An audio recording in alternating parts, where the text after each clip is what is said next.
Okey, saya nak ulas sikit. Tadi saya duduk sini tadi, saya ada baca, ada nampak TikTok, salah seorang dalam usia dalam agak pertengahan umur lah. Dia buat satu TikTok yang mempertikaikan Datuk Seri Ibrahim. Jadi dia cakap dia tak sokong Anwar jadi Perdana Menteri bukan kerana fitnah ataupun kerana kes liwat, dia kata. Dia kata bukan kerana kes liwat. Dia ada dua sebab kenapa dia tak sokong. Dan TikTok dia ni telah pun diviralkan di banyak grup-grup cikgu. Yang bagi kat saya tadi pun adalah salah seorang guru lah. Dia minta pandangan saya dan pendapat saya sebab dah tular dalam grup-grup cikgu. Kemungkinan yang buat TikTok tu pun sama ada dia cikgu ataupun bekas cikgu ataupun bukan kaki tangan kerajaan ke ataupun kaki tangan kerajaan, kita tahu. Saya pun tak kenal lelaki tu, tetapi TikTok dia tu katanya dah telah masuk ke dalam grup-grup guru-guru, guru kafar. Guru kafar. Yang bagi kat saya ni pun salah seorang daripada guru yang minta penjelasan saya, pandangan saya lah tentang tuduhan dia. Dia kata dia tidak setuju Anwar jadi PM atas dua sebab. Tuduhan liwat tu katanya dia sendiri pun tak percaya. Okey, dia pun tak percaya dan tak ada bukti ditampilkan yang lengkap katanya. Cuma dia tak sokong Anwar. Pertama sekali dia kata Anwar ni liberal. Ni yang selalu kita dengar kan. Anwar ni liberal dan Anwar ni pro kepada Yahudi. Anwar ni pro kepada Israel. Itu pertama, dia tak sokong Anwar. Dan satu lagi dia kata dia tak suka Anwar, dia tunjuk satu video. Di dalam TikTok dia tu dia tunjuk satu video yang Anwar tuang susu dalam satu bekas dalam satu majlis kaum Hindu. Saya tak pasti, mungkin majlis perkahwinan. Saya difahamkan Anwar menghadiri satu jemputan majlis perkahwinan dan dia disambut oleh keluarga pengantin dan diminta Anwar menuangkan susu dalam satu bekas. Jadi dia tunjuk gambar tu, dia kata ini perbuatan Anwar yang bertentangan dengan Islam. Sebab itu dia tak sokong Anwar jadi menteri. Sebab pertama, Anwar pro pada Yahudi Israel. Yang kedua, Anwar mengamalkan perbuatan khurafat lah bagi dia, apabila dia meraihkan satu perayaan agama Hindu ni, tuang susu dalam mangkuk. Okey, dua sebab itu dia pertikaikan yang dia sebut dalam TikTok dia dan diviralkan, dan ada guru minta saya komen, bagi pandangan, yang sebenarnya dah banyak dah orang ulas isu ni, tentang Israel, tentang perbuatan Anwar buat tuang susu, Anwar pakai tanda kat dahi tu kan. Banyak dah sebelum ni, banyak dah orang main isu ni dan semuanya telah pun ada banyak orang menjawabnya, jadi mereka sebenarnya tidak ada isu lagi yang nak dimainkan. Jadi tak apalah, kita layan, kita layan. Okey, pertamanya tentang Israel, semua orang tahu perjuangan Anwar dengan Palestin ni, dia bukan zaman sekarang, dia zaman muda lagi, daripada dia Abim lagi. Kalau orang ikuti sejarah perjuangan Anwar daripada mahasiswa, mengetuai perhimpunan mahasiswa, membantah tindakan Israel. Kemudian dalam perjuangan dia dalam Abim, membantah kekejaman Yahudi Israel, rejim Zionis terutamanya. Banyak sangat, tapi kalau kita malas nak mencari maklumat, ini masalah dia. Kita malas nak cari maklumat, kemudian kita percaya kepada walaun, lebay-lebay macam Razman tu kan. Razman yang dah minta maaf, dah melutut dengan Anwar tu. Kita percaya dengan Razman, orang macam tu, memang kita jadi bodoh lah. Kita kena rajin lah sikit cari maklumat. Logik akal dia, kalau Anwar ni menyokong Israel, kalau Anwar ni menyokong rejim Zionis, mana mungkin selepas Anwar angkat sumpah saja, pejuang Presiden Ketua Hamas menelpon Anwar. Itu Anwar buktikan, Anwar tunjukkan di depan kita. Panggilan itu pun Anwar rakamkan supaya masyarakat, bukan Anwar nak riak, nak tunjuk bahawa ada orang telefon dia, tak. Sebab Anwar tahu dia jadi bahan fitnah oleh puak-puak ini yang dia kata Anwar ni pro Israel, pro Yahudi, pro apa. Jadi Anwar nak tunjuk ini pemimpin pejuang Hamas telefon dia, bukan Anwar telefon pemimpin Hamas, pejuang Hamas itu yang telefon Anwar Ibrahim. Sebaik saja dia menjadi Perdana Menteri. Apa ucapan dalam perbualan telefon tu, dia mengucap terima kasih, tahniah kepada Anwar, dan dia menghargai, dan dia tahu bahawa Anwar adalah orang yang komited mempertahankan hak orang-orang Palestin. Pejuang Hamas, saudara, ya, sendiri mengatakan Anwar adalah pejuang kepada Palestin. Kita ni siapa ni, ya? Rakyat Malaysia yang tak tahu apa-apa ni, yang hanya percaya dengan lebay Razman ni, dia kata Anwar pula anti-Palestin, Anwar ni pro pada Yahudi, kan? Tak kebodoh kita ni, ya? Kalau Anwar tu pro kepada Yahudi, Anwar akan terus dikutuk oleh negara-negara Islam. Sebaik saja dia jadi Perdana Menteri, ya? Tapi sebaliknya yang berlaku. Apabila dia jadi Perdana Menteri, negara Islam Brunei, Sultan Brunei, yang negaranya adalah mengiktiraf sebagai negara Islam, yang dikatakan telah melaksanakan hudud di Brunei, Sultan Brunei itu turun ke Malaysia, ya, bukan Anwar pergi Brunei, Sultan tu turun ke Malaysia, bukan lawatan resmi, semata-mata nak jumpa Anwar Ibrahim, ucap tahniah dan nak makan tengah hari dengan Anwar Ibrahim. Bahkan dia bawa kereta, Anwar duduk sebelah. Ini Raja Melayu Islam negara Brunei. Kalaulah Anwar ini pro Yahudi, pro Israel, mana mungkin negara Islam Brunei, ya, menyambut dan meraihkan dan menghormati Anwar sedemikian rupa. Ya, takkanlah kita bodoh sampai ke tahap itu. Dan beberapa negara Arab, pemimpin ulama-ulama Arab yang begitu rapat dengan Datuk Seri Anwar Ibrahim, Yusuf Al-Qaradawi almarhum. Banyak lagi lah syekh-syekh Arab ni, ya. Di antara orang yang paling rapat dengan Datuk Seri Anwar Ibrahim. Bahkan setiap minggu di Seperdana tu ada kuliah-kuliah agama. Kadang-kadang dia panggil syekh-syekh ini untuk beri kuliah. Apakah orang yang pro-Yahudi, pro-Israel nak melaksanakan program-program sedemikian rupa? Ya, saudara. Sebab tu jangan jadi bodoh. Ya? Ni saya nak beritahu. Ya? Bagi guru-guru kafar ni. Ya? Kamu guru kafar, guru agama, ustazah, ya, takkanlah kamu ada agama sikit, kamu percaya dengan orang seperti Azman, yang dalam berucapannya dikata kalau Anwar jadi Perdana Menteri, LGBT akan diluluskan. Kalau Anwar jadi Perdana Menteri, lelaki sama lelaki boleh kahwin, perempuan sama perempuan boleh kahwin. Dah nak masuk 3 bulan Anwar jadi Perdana Menteri. Tunjukkan kepada kita, ya, seorang saja pasangan lelaki sama lelaki yang kahwin yang disahkan dalam negara Malaysia ni. Tunjukkan kita seorang je yang dah lulus. Ya, kalau ada. Ya, yang nikah kat Siam pakai grup WhatsApp, ya, nikah melalui video call, ada berlaku kat Malaysia. Ada berlaku. Tapi laki sama laki kahwin di bawah Anwar Ibrahim tak berlaku, saudara. Ya, di bawah kerajaan PN dulu, nikah melalui WhatsApp call je pun, kan? Lebay-lebay ni berlaku. Ha? Tapi tuduhan itu dibuat kepada Datuk Seri Anwar Ibrahim. Maksudnya apa, saudara?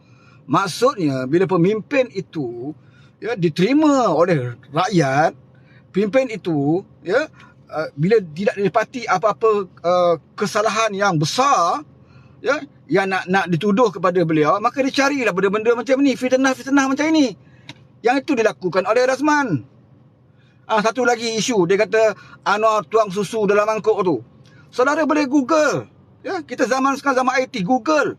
Budaya tuang susu dalam mangkuk itu bukan ritual agama. Itu bukan ritual agama, itu adat bagi kaum India. Apabila anak dia kahwin, ada tetamu yang dia hormati datang, dia minta tetamu tu tuangkan susu putih, air susu ke dalam mangkuk. Itu bukan agama, itu adat mereka menghormati tetamu. Ya, boleh cek berapa kali dah ada orang bagi penjelasan. Dah banyak dah orang buat penjelasan tentang perbuatan menuang air dalam mangkuk yang dilakukan oleh Anwar Ibrahim itu. Itu bukan ritual agama Hindu. Dia macam orang kita lah, Melayu, ya, masyarakat Melayu. Kalau dulu-dulunya yang berpegang kuat dengan adat, kalau nak meminang, ya, kalau ada rombongan datang meminang negara kita, zaman-zaman dulu dia akan letakkan satu bekas sirih dan pinang, kapur, pinang, sirih, letak kat situ zaman dulu. Ya, sekarang ni dah orang tak amal dah adat tu. Jadi bila tetamu rombongan meminang datang, adat dia setiap tetamu tu kena makan sikit sirih. Kamu tak suka ke tak suka ke, bila dah tuan rumah hidangkan sirih, kamu kena ambil sikit rasa sebagai menghormati pemberian tuan rumah. Itu Itu rukun nikah ke? Bukan. Itu agama ke? Bukan. Itu adat. Dan adat ini adakah bercanggah dengan agama Islam? Tak. Sebab sirih itu kalau dimakan pun halal. Ya, makan sirih bukannya sejenis daun yang haram. Ya. Itu adat tetapi tidak bercanggah dengan Islam. Boleh saja dilakukan sebagai adat. Dia tidak ada kaitan dengan agama pun.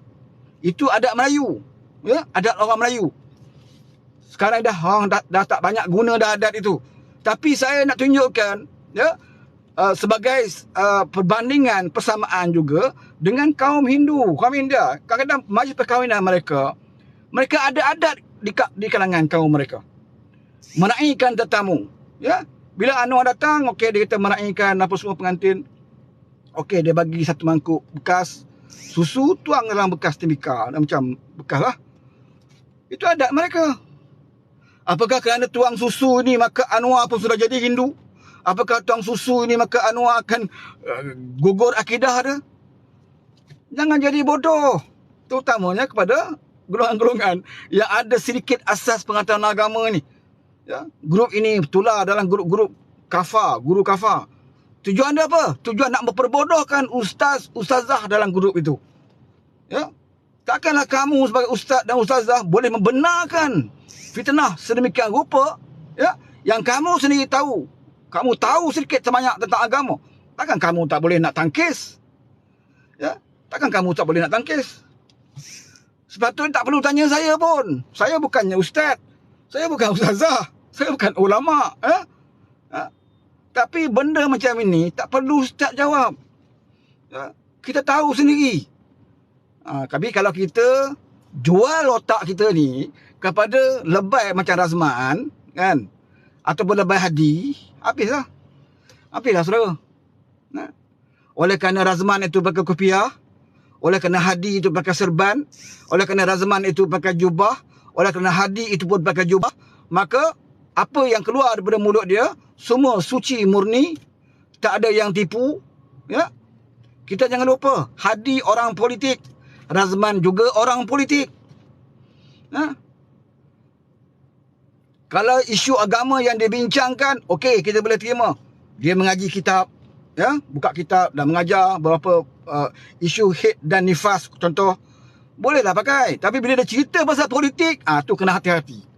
Sebab orang agama yang berpolitik ini kadang-kadang digunakan agama itu untuk dia tunggang demi kepentingan politik dia. Tunggang agama, mempergunakan agama untuk politik, salah. Sepatutnya politik itu, kuasa politik itu digunakan untuk kepentingan agama, itu betul. Seperti yang dilakukan oleh Datuk Seri Anwar Ibrahim. Dia gunakan kuasa politik dia. Apa dia? Dia jadi Perdana Menteri melalui kuasa politik. Apa dia buat? Dia lawan rasuah. Sebab apa? Agama mengharamkan rasuah. Agama suruh berjimat cermat, maka dia berjimat cermat. Tak ada menteri sampai 70 orang zaman-zaman PN lebay dulu. Lantik penasihat-penasihat bertaraf menteri, duta-duta khas bertaraf menteri. Tak ada. Jimat kurangkan sikit menteri kabinet. Ya. Kalau ada beberapa orang tenaga yang mahir pun, kalau nak bantu kerajaan, okey tak apa, kamu dah jadi penasihat kami, sanggup tak terima gaji, okey tak apa, bantu. Ini cara orang nak berjimat cermat. Dia pun tak ambil gaji, sementara ekonomi tidak berapa berkembang. Dia tak ambil gaji, menteri-menteri potong 20%, itu jimat cermat. Kenapa jimat cermat? Sebab Islam suruh berjimat cermat. Islam suruh berjimat cermat. Dan dia beritahu, saya jadi Perdana Menteri, saya bukan sibuk nak naikkan bangunan, mercu tanda dan sebagainya. Saya nak bantu penjaja-penjaja di Kuala Lumpur. Nak bangunkan mereka. Nak permodernkan penjaja-penjaja ini. Saya tak ambil tahu tentang mercu tanda. Seperti mana Perdana Menteri sebelum ini. Ya, paklah dengan Masjid Hadari dia. Ya, walaupun masjid di Terengganu tu tak pernah guna pun untuk solat ibadat. Tapi naik kubah. Habis duit rakyat untuk buat Masjid Hadari yang tak pernah buat solat Jumaat pun. Ada di Terengganu. Ya. Mahathir dengan KLCC-nya. Najib dengan TRX dengan satu menara yang tinggi. Ya. Muhyiddin tak sempat. Yang dia sempat buat apa zaman Muhyiddin? Dia sempat keluarkan USP je lah. Ya. Bila teringat KSP, teringat muka Muhyiddin. Ya. Ini orang yang tak ada idea. Bila orang susah, engkau korek tabung kau. Susah sikit, kau orang korek tabung kau. Nasib baik, Alhamdulillah, Muhyiddin tak jadi Menteri, saudara. Kalau dia jadi, tahun ini saja mungkin 2-3 kali dia suruh orang korek duit tabung. Pasal apa? Dia nak mudah kerja dia. Tak perlu nak perah otak, tak perlu nak kerja kuat, tak perlu nak tarik pelabur, tak perlu nak tingkatkan ekonomi. Ya? Rakyat susah, kau korek tabung kau. Habis duit tabung kau, kau pada pandai lah kau jawab. Kau dah tua besok, dah tak ada duit, kau duduklah kat rumah orang tua. Kau dah tua, tak ada duit, anak-anak bini apa, ada anak-anak semua dah berkeluarga, kau tinggal seorang-seorang, duit KSP pun dah tak ada, kau duduk rumah orang tua. Paling tidak pun TV3 jejak kasih ke apa ke kan, bersamamu akan datang temu bual. Masa tu mulalah kan, duduk depan TV3, saya anak-anak semua dah berkeluarga, dia pun susah, saya tak ada apa, pension pun tak cukup, nak bekerja pun tak larat. Masa tu ya? Saya bukan orang yang membantah pengeluaran Kabinet SP. Saya tahu ada yang betul-betul perlu, ya? Yang betul-betul perlu, yang nakkan duit itu, ada benda yang dia perlukan. Tapi kita tidak menafikan ada juga yang nak keluar duit hanya nakkan duit itu, ya? Banyak pengalaman, berapa kali Kabinet SP keluar zaman Abah Kau ni, ya? Ramai kan kawan kita tukar handset, tukar motor, tukar kereta, beli barang kemas, tukar sofa. Jangan nak nafikan, memang ada. Tapi kita juga tidak nafikan, memang betul ada yang menggunakan dengan sebaik mungkin. Ya? Sebab itu kita tidak menolak dan juga tidak menerima semudah itu. Ya? Kalau nak bagi, Alhamdulillah. Kalau boleh bersasar. Kalau tak bagi pun ada hujah kenapa kerajaan tak bagi. Kita kena faham. Ya? Kena faham. Okey? Tadi nak ulas 2 isu je kan. Isu yang saya ulas 2 isu tu pun sebab dia buat TikTok, dia gunakan 2 isu je lah. Alasan dia untuk tolak Datuk Seri Ibrahim. Pertama, liberal, dia kata. Kalau kita tanya dia balik, apakah maksud liberal sebenarnya? Ya? Apakah kerana Islam memerintah memberikan keadilan kepada semua kaum, itu liberal? Orang Melayu Islam yang susah kita bantu, orang bukan Islam yang susah kita bantu juga. Apakah itu liberal? Ya? Kecuali kalau kita menyatakan semua agama sama. Islam ke Hindu ke apa sama. Itu pandangan yang ditafsirkan. Kalau datangnya dengan tafsiran kita yang tak betul, bukan saja liberal, bahkan dia jadi murtad. Bila kita mengatakan agama semua sama, Tuhan semua sama, tak boleh. Tapi kita kena faham, ya, keadilan dalam Islam itu, ya, apa yang dia maksudkan, ya. Apa yang dimaksudkan dalam ucapan itu? Kalau dia kata keadilan, orang miskin, Melayu Islam yang miskin harus sama rata dibantu sama orang bukan Islam yang miskin. Itu bukan liberal. Itulah keadilan Islam yang sebenarnya. Bahkan Islam ajar pun, kan? Ini pandai tafsir Islam liberal lah, apalah, kan? Maksud liberal pun tak faham. Dia ingat sama rata aja liberal. Ya? Apabila kita meraihkan dulu golongan LGBT, zaman PH kita santuni mereka, Menteri Agama Mujahid Yusof santuni mereka, dengar masalah mereka, ya. Oh, ini liberal. Sebab apa? Oh, pro dengan LGBT, ya. Bila dia perintah, dia nak menghukum je lah kerja dia. Senang je, ya. LGBT apa semua, pakai tangkap hukum. Ni hukum. Tak pakai tudung, tangkap hukum. Ini bukan Islam. Islam bukan menghukum, ini adalah tindakan yang terakhir. Bukan terus menghukum, tindakan mendidik, mendampingi mereka, ya, mendengar apa masalah mereka. Itu cara Islam, hikmah, bil hikmah. Ya, bercakap dalam usrah bukan main, kan? Bila dapat kuasa, hari ni dah berbunyi dah pasal RU 355. Ketua Pemuda PAS. Kita nak tanya kerajaan bila nak laksanakan RU 355 yang dulunya telah pun kami 3 tahun saudara dia jadi kerajaan. Sebut pun tidak. Tak buat. Bila hilang kuasa, Anwar jadi Perdana Menteri baru 2 bulan lebih dah sibuk nak minta RU 355. Yang berjanji engkau. Ya, yang menjanji tu engkau. Yang dapat jadi kerajaan baru ini pun engkau. Kenapa tak buat? Tak sempat nak buat. Sebab apa? Sibuk dengan jawatan dan kedudukan. Satu apa pun kau tak boleh nak buat. Alasan dulu tak ada kuasa. Bila bagi kuasa, tercangak-cangak, lopong-lopong, tak tahu nak buat apa. Dulu orang timbulkan masalah air di Kelantan. Apa jawapan kerajaan di Kelantan? Kami negeri miskin, kami tak ada peruntukan, kami tidak memerintah pusat. Ya, itu alasan dia. Sebab itu kami tak boleh nak atasi masalah air. Nah, Tuhan bagi sekali kau jadi kuasa. Engkau mentadbir Kelantan, pusat pun kau jadi kerajaan, bahkan menteri air pun daripada PAS, timbalan Presiden PAS, menteri air. Sampai habis kuasa, sampai hilang kuasa, air tak selesai di Kelantan. 3 tahun tak boleh nak selesai. Apa alasan lagi? Apa alasan? Tuhan turunkan air daripada langit, kamu urus air saja. Air datang daripada langit, Tuhan bagi, kamu urus saja air. Tak ada kuasa di negeri. Okey, tak apalah. Nun, di pusat, dapat kuasa. Menteri air, timbalan presiden kamu. Kenapa tak selesai? Sebab tak tahu nak mentadbir, itu aja. Tak tahu nak mentadbir, saudara, makan gaji buta. Tak tahu, tak ada kemahuan, tak mahu belajar, tak mahu bekerja keras. Yang jadi mangsa rakyat Kelantan lah. Sampai Pilihan Raya, kena tipu. Kita bukan tak boleh nak atasi masalah air. Kita tak cukup pitih. Kerajaan tak bagi pitih. Royalty tak ada, tak bagi. Habis semua negeri lain tu ada dapat royalty ke? Semua negeri lain tu ada royalty ke? Kenapa masalah air okey? Selangor, ada royalty minyak? Tak ada. Tapi boleh, Selangor. Boleh, tak ada masalah air.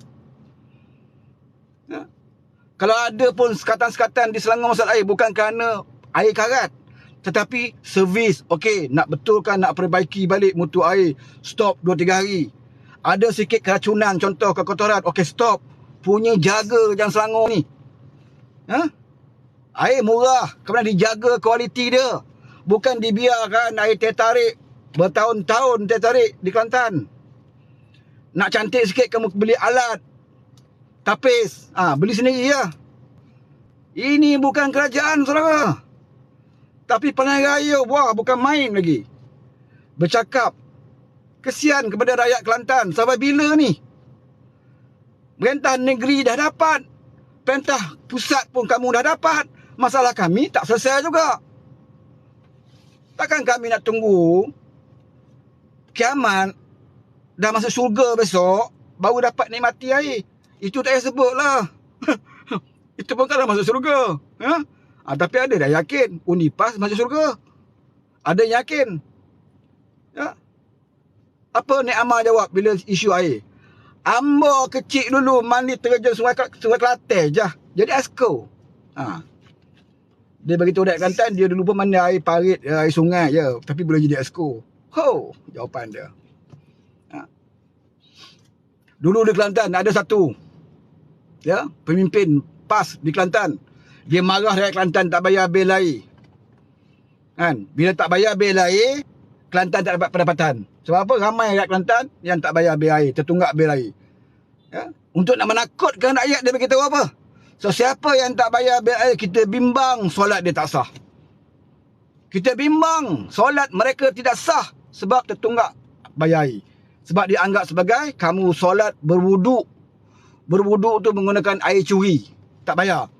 Maka kami bimbang solat kamu tak sah. Dia keluar fatwa macam tu supaya rakyat Kelantan takut. Ya, takut nanti solat tak sah. Kena bayarlah bil. Yang sebenarnya mengarut fatwa tu. Orang yang tak bayar bil air, dia bukan mencuri, dia cuma berhutang. Dia berbeza dengan orang mencuri. Mencuri lain, hutang lain. Tertunggak bil, dia tidak mencuri, dia cuma tidak bayar, lambat bayar. Ya, tapi bab itu kamu tuntut. Ya, bila rakyat tuntut, kami bayar, kami nak air berkualiti. Apakah kerana rakyat bayar air, kamu bagi dia air yang macam tertarik, apakah itu tidak berdosa? Kamu tahu tentang dosa